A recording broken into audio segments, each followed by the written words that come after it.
Good morning, everyone, especially to our esteemed University President, Dr. Enya V. Apostol, to our dedicated faculty, especially to Ma'am Marinel Hirotka, to our proud family members, supportive friends, and above all, the extraordinary graduating class of 2025. I am Queen's Ephraim S. Pantay, and it is with deep honor and heartfelt joy that I stand before you today as your BSN English class valedictorian on this truly momentous occasion.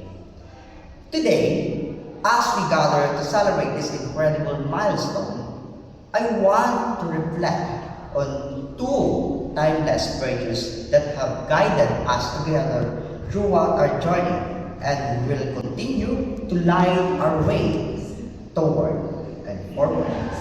It is the resilience and hope. We find ourselves graduating at a time unlike any other in history. The world that awaits us is shifting faster than ever, filled with unprecedented challenges but also boundless opportunities.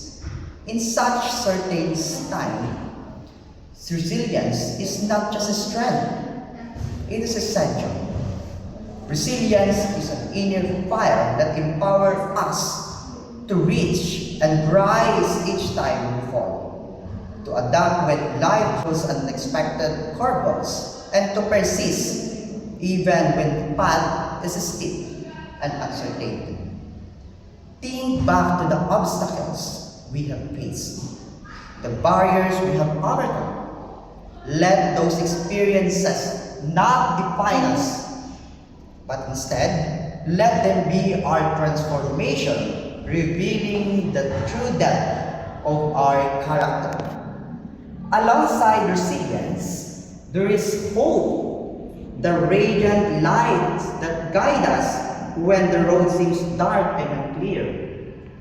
Hope is far more than wishful thinking. It is an active, powerful belief in the promise of the brighter tomorrow. When circumstances look daunting, hope inspires us to keep striving, dreaming, and creating.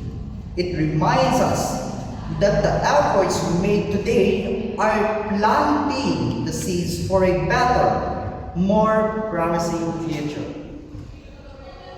Class of 2025, you are the embodiment of these virtues. Throughout your academic journey, you have shown remarkable resilience, balancing demanding coursework with personal growth and navigating a world which transforms by global events. Your courage, adaptability, and determination have been truly inspiring. You have not only endured, but you have thrived. As you step forward into the world beyond these walls, carry resilience and hope, and close it to your heart.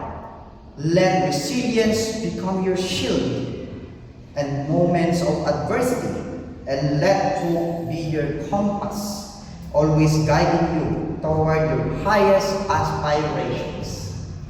The road ahead will no doubt experience present challenges, but armed with these virtues, no mountain is too tall, and no dream is out of reach. You are the architects of tomorrow, the torch bearers of the brighter and better future.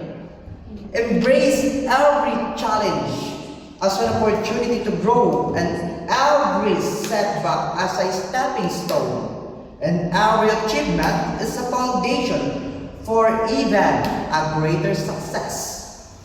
Congratulations, class of 2025, on these well-deserved accomplishments. The future is yours to shape and seize it with resilience and hope. And watch as the world stands in awe of your journey and your victories. Thank you, and may your path ahead be filled with light and limitless possibilities. Thank you. Okay.